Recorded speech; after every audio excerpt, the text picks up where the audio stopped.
This is a Global Tel-Link prepaid call from Tariq Maqbool, an inmate at the New Jersey State Prison.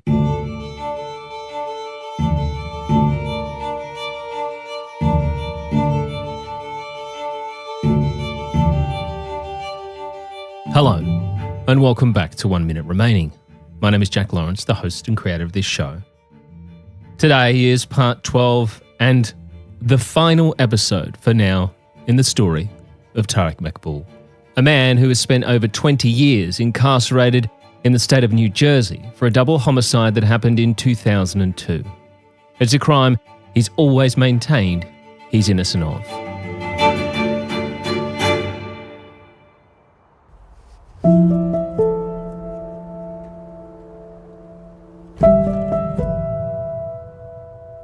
So firstly, before we get into today's final episode, I want to thank you. Yes, you. This case has by far been the most complex case that we've covered together. It's not been easy, and I'm sure that in many occasions you've likely hit that rewind button more than once. Remember, if you have any questions, which I'm sure you all do, all you need to do is jump on the OMR Facebook group, write a post and tag me, and I will answer everything I can. And what I can't answer, I will take to Tariq, who is open for any questions you might have. You know, sometimes talking to you, sometimes it's please don't take it the wrong way. I know you must be jaded. This case is like it'll get you old, get you like rotten. It's so much, and it's not your burden to carry. So for that, I'm truly grateful.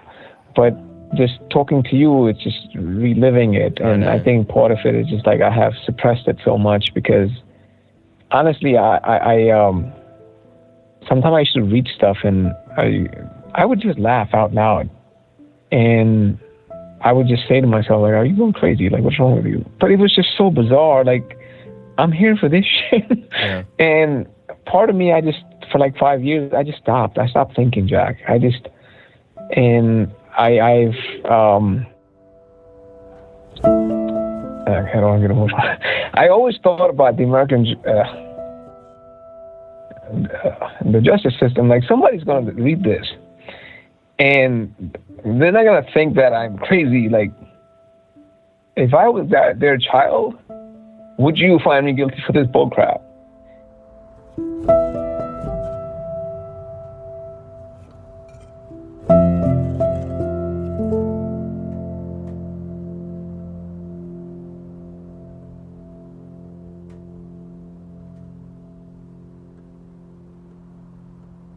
Now, seeing as this case has been jam-packed with moments of confusion for you, my jury, it's only fitting that we end on a moment of utter confusion for the real jury in this case. The ones that were about to decide if Tariq Maqbool should live or die.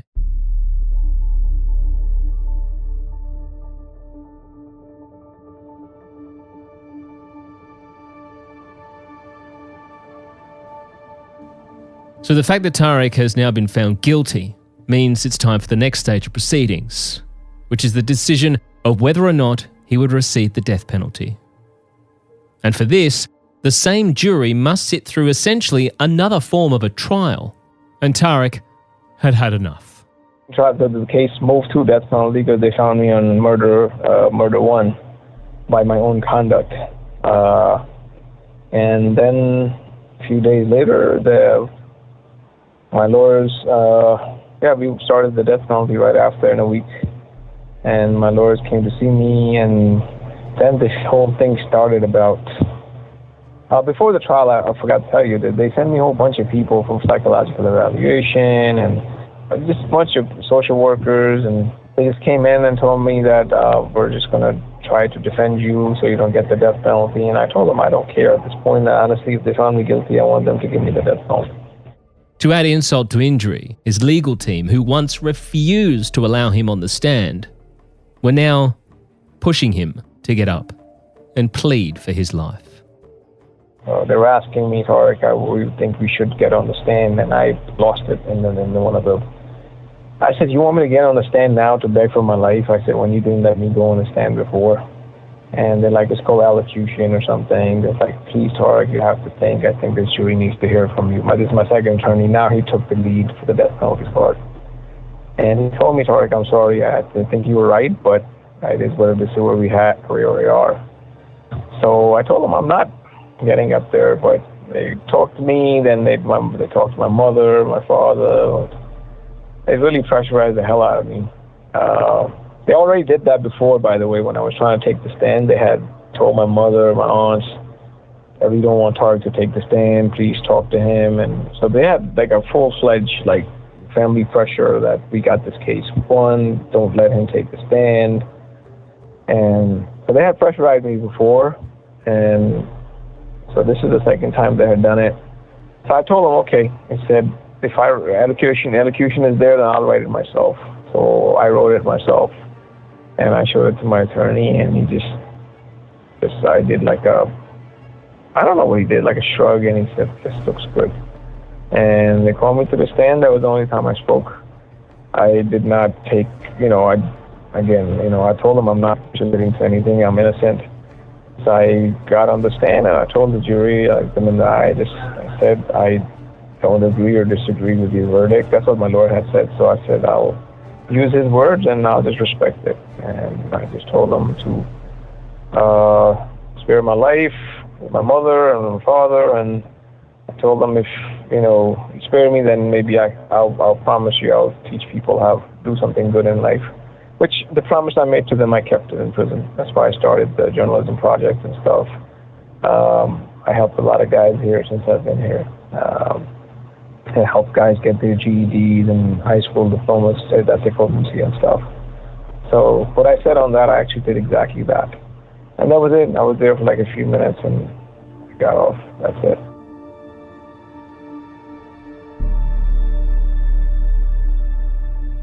Tariq says that when it was time for the prosecutor to get up and put forward his case for the death penalty, he basically doesn't do anything. Tariq feels as though he really was not overly keen on the idea of Tariq getting this type of punishment. He simply stated that the state has presented all the evidence it's going to and that they rest their case. He said, that's it, and he sat down. So I don't know if he had a fundamental disagreement himself or he just didn't push for it. When my attorney got on, they presented a full pledge. They brought my mother, brought my little niece, my cousin's daughter, like 9-year-old kid. I was just not for it, but I had no control on it, Jack. To me, it was just a humiliation. I come from a good family. We didn't come to the United States to be humiliated like that. I have my parents up there and crying in front of people and begging for my life. That's not how I was raised. I wanted to just get up and say, give me the death penalty. You gave me liberty. I believe in that, They always talk about give me liberty, give me death. From one of the great founders of the United States, I wanted to say that to them. I said, you chose on the liberty part and I gave me the death. That was my first thing my lawyer did not want me to say. So, yeah, they presented all the evidence of mitigation, of my mom telling them stories about my childhood. It's just a crap show, honestly. It's one of the most humiliating things in my life. I don't beg for mercy like that. I'd rather go to the higher power for that. But it was something I was made to suffer, and I think it's just part of my journey.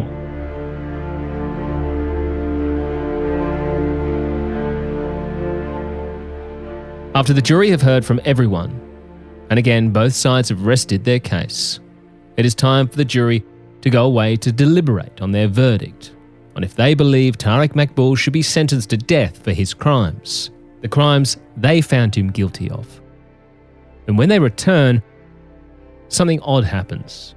The judge asked them, just like before, did you find him guilty on the first aggravating factor? The foreman gets up and says, yes. And I remember people were crying in the back. People knew I was going to get death penalty then. And so the judge said, okay, and he was, that was the only time I saw the judge, kind of lose it, oh my God, I really have to sign the death warrant to this kid. So in order for a person to be eligible for a death sentence when convicted of aggravated first-degree murder, the jury must determine at least one aggravating factor existed during the crime's commission. Now, in US law, there's actually 16 aggravating factors that can be added to these convictions. In Tariq's particular case, there were 2 aggravating factors that the jury was deciding on. And when the jury come out, they say they find him guilty on the first aggravating factor. This essentially means, based off just this one verdict, Tariq Maqbool will be sentenced to death. The judge then asks the clerk to pool the jury, which means they go through the 12 jurors one by one to ask if they agree with the verdict. And one by one, they say yes. And then there was this complete pause. My lawyers, I saw Mr. Beam shaking like, okay, we lost the case. This is when the judge goes, and I remember him specifically, he was banging his pen on the table like, what to do. And he turned back and he said, what was the vote count? So the clerk asked the vote count. Foreman gets up and says, 10-2. So it was just like a whole court, like oohs and ahs, like, oh, what? And the judge is like, what? And he said, sir, what did you say? He said 10-2. He said, no. He said, that's not a no, the aggravating factor is not found. Okay, so judge, I remember the foreman, that's the guy who knew the cop for 25 years. He just shook his shoulders. He's like, okay, he sat back down. So he goes like, what's the verdict on the second aggravating factor? So the foreman gets up again and he said, oh yeah, we found that too. Found him guilty on it. So now the judge is already like disheveled about the first part. I mean, confused about the first part. He said, what was the vote count on this? He said 8-4. So I'm like, yo, he's going with plurality. And I was like, yo, they're confused. So what has happened in this case is that instead of the jury believing they needed a unanimous decision of all 12 jurors saying guilty, they have essentially gone with a majority vote. So if the judge had not asked what the vote count was and had just taken their response of guilty, Tariq would have been sentenced to death. So this isn't the only issue, of course, because let's not forget, this is the same jury who came back with the original guilty verdict from the first trial. So the question now becomes, was that a unanimous verdict? Or did they again go with a majority? So I asked my lawyer, because they both hugged me. They both literally hugged me like I was like lost and found after like Mr. Reem on my left side, Reem on my right side. They literally like they were hugging me together. And I don't know, Mr. Beam said, I said, Elise, can you check the first part? And she was just shaking. She was like, it's too late for that now. It's too late for that now. I was like, bro, can you at least check? Because they said the exact same thing. The only thing that did different was he asked for a vote count. They literally went one by one to all the verdict, and they all confirmed. Obviously, they all agreed. That's why they came out. So the question was, did you agree with the verdict? Yes. So on that basis, in one of my appeals, I tried to ask for reconfiguration of the jury because I believe there is I think, you think I'm crazy, your listeners going to think I'm crazy. I think there's something, I think they were confused. But he didn't go back to the first one and ask them about the first one. He just asked them on the second one. No. And that's why I wanted at that time, and I asked Elise that. And like I said, she was happy that my life was saved, whatever. So I know she was shaken. So she was like, Tariq, it's too late for that. Meaning that trial was over. This is the second part of the trial. We're too late into that. And I was like, the same damn jury, ask them.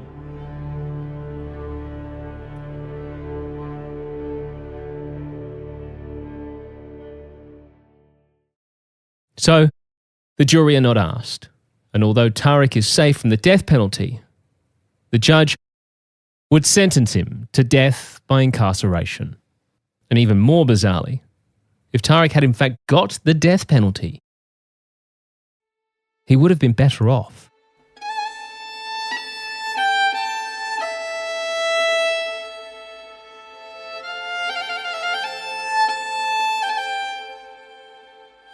The ironic part is, had I been given the death penalty, 2 years later, Governor Corzine outlawed, that entire legislature outlawed the death penalty in Jersey.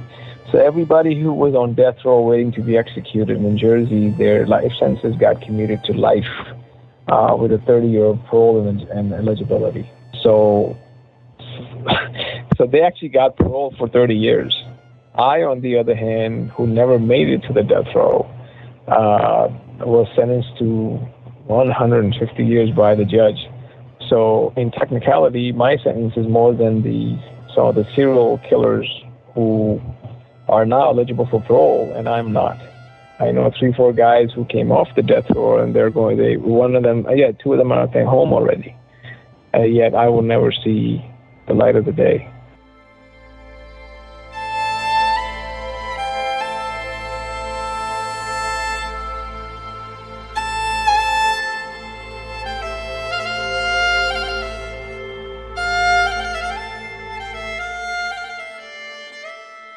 Tariq got 150 years. Like, what do you have? Bin Laden? Are you kidding me, man? Like, it doesn't... You might as well kill the guy. And in a lot of ways, this might sound brutal to you, but a lot of ways when you have death as closure, people can cope with that. When it's a never-ending, torturous, psychological trauma like his, it's very difficult to work with, to deal with, and not just for him, for family members like us, because there's no closure. Your loved one is still there. Now, my family is increasing. I have kids. My kids are growing up. There's a big void, and it's not like I have other 8 siblings, So yeah, my parents only had the 2 of us, and they're pretty much at the end of their lives. So.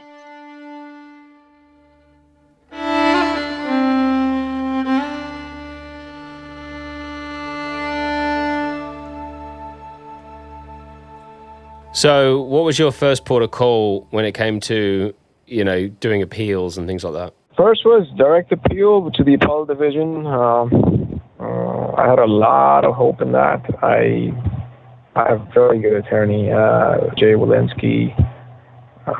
He's an honorable man, very, very good person. He tried hard, but they denied it. Then the Supreme Court denied hearing the appeal. Then I went for a PCR, post-conviction relief, on, ineffective assistance of counsel and stuff. I'm trying the same judge, same trial court, which is a crazy system here, and basically asking the court to give me an appeal on something they made a mistake on, which they're not going to. So he literally got me out. Like I said, 7-8 minutes, I was out of there. He wouldn't even give me a hearing. Then after that, every appeal, they just rubber stamped it, refused to hear it. I went to the federal district court for a habeas corpus petition, which is, it's your federal appeal. I was denied. Then eventually from Third Circuit, the higher court denied, and the United States Supreme Court again refused to hear my case. So that's about it. I'm out of appeals. I'm done. I'm just waiting for some miracle from God Almighty, and that's it.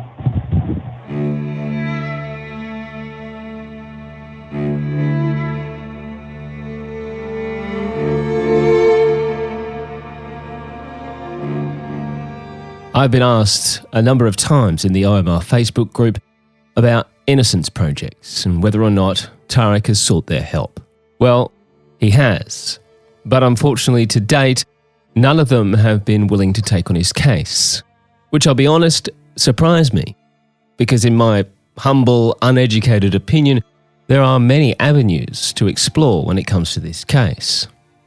But he believes, unfortunately, they're just overwhelmed. Can I honestly, in their defense, I think, again, I'm not trying to, blow you up, but I think you're a special person, bro. You actually sat there and you read it. There are almost 2.some million people locked up in American prison systems.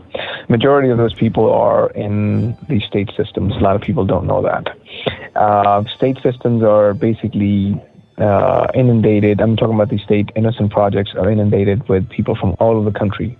And there are only few who actually have the chutzpah or have the power with the funds to actually go into certain details. And I think they make a very, very concerted effort to try to go at cases which are conducive to getting victories, because I think it's just the scarcity of the innocent projects within the country is mind-boggling. And I think because by the sheer number, they have to make these choices.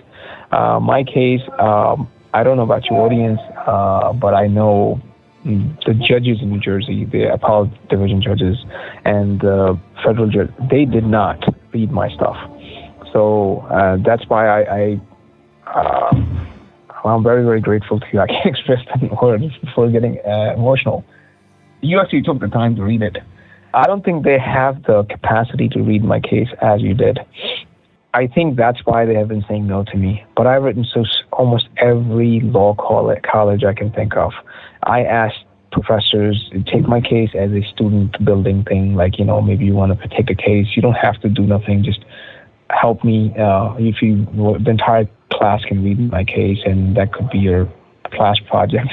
I thought out of the box, being novel, but I got no one to take my case.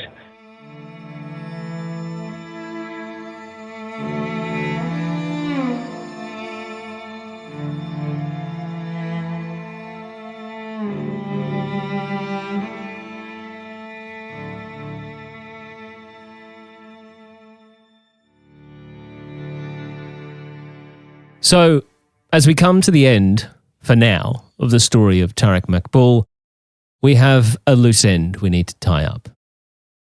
Jay Mia.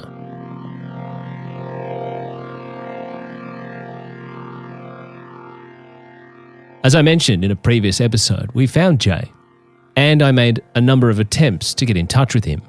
I sent him a message on social media. I emailed him, and also called the office in which he is the CEO of a company in New York. But I had no luck. So I did some further digging and had managed to come across a few numbers of mobile phones listed to Jawad Mia. So I got up early one morning, came into my office, and started making calls.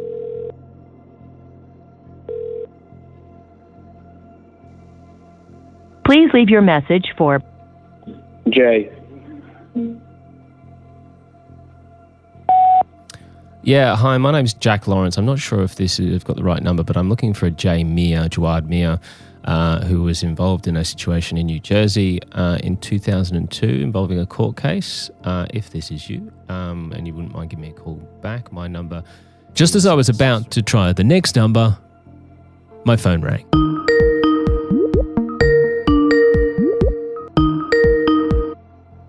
Hello, Jack speaking. Yeah, somebody just called. Yeah, is this Jawad Mia? This is? Hey, Jawad. I don't know if you're the right Jawad Mia that I'm looking for, so I do apologise if I've got the wrong number. But my name's Jack Lawrence. I'm talking to a man named Tariq Maqbool. Do you know Tariq at all? Yeah, of course. How did you get my number? I just basically going through the database, the US, we call it white pages. I don't know what you guys call it. I see you've been very persistent.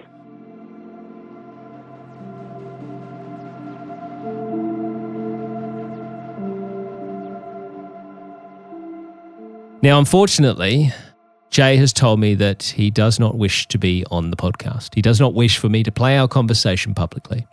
In fact, he began with saying that he had been advised by his attorney not to talk with me at all. However, we did speak for almost an hour and a half.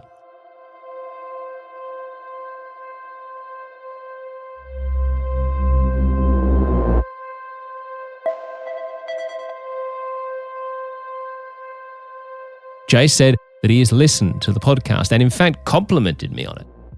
However, he did say that he feels that I should not be offering my opinion on the case and I should instead be allowing the people listening to decide.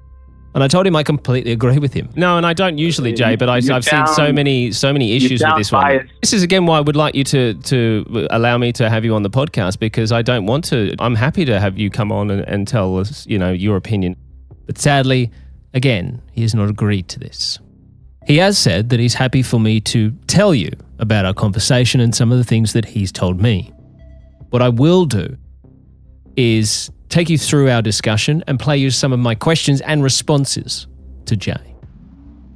Jawad Mia 100% stands by the fact that Tariq Maqbool killed those people that night. In fact, he went as far as to say that if he hadn't got up on the stand and given his testimony and Tariq was not in prison, that he believes Tariq would have gone on to kill more people.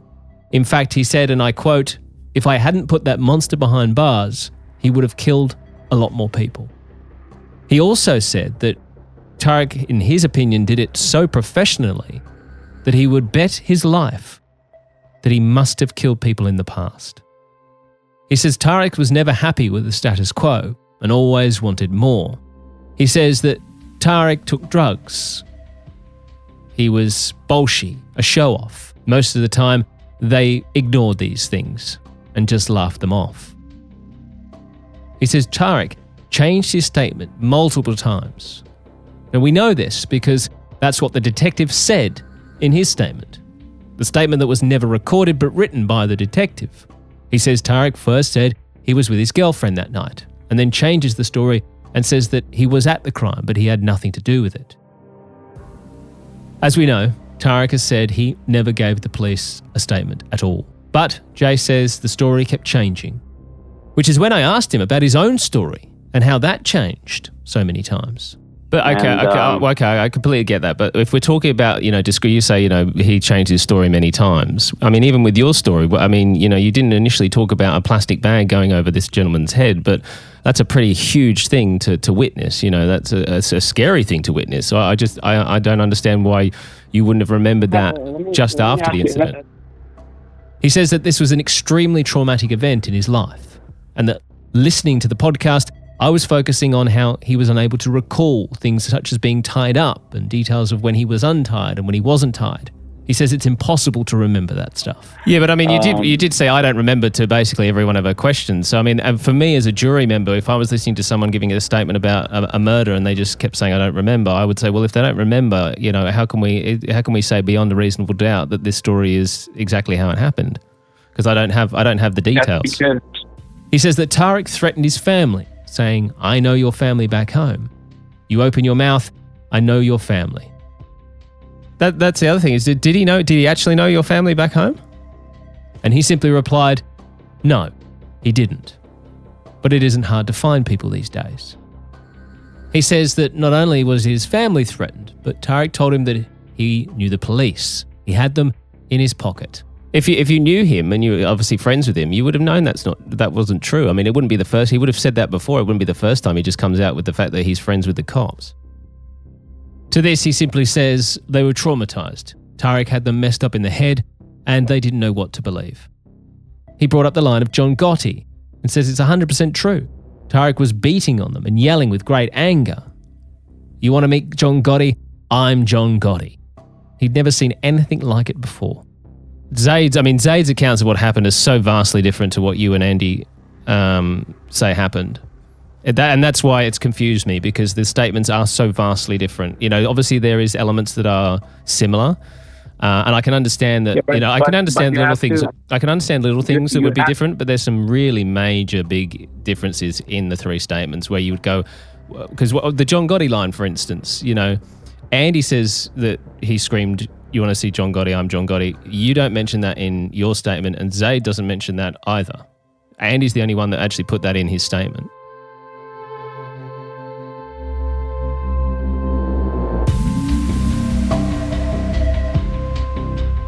He says he remembers distinctly Tariq getting Joong water.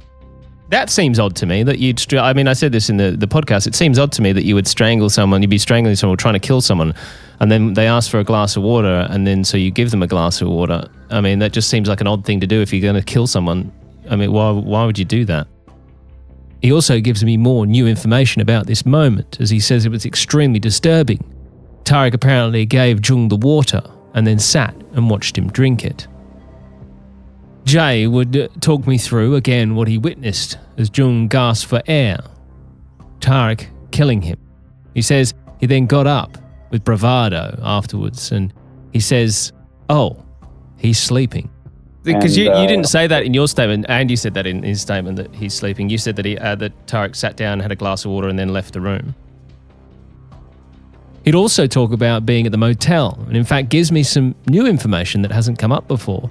He says that while in the motel, Tariq laughs and says, make sure you watch the news. We're going to be on the news.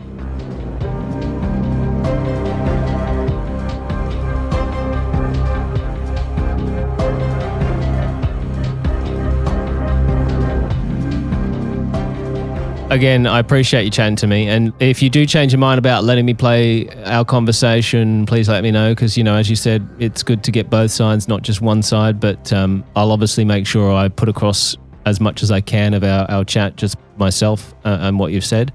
So people get your side of the story and your side of events. But if you change your mind and you want people to hear it from you, you let me know.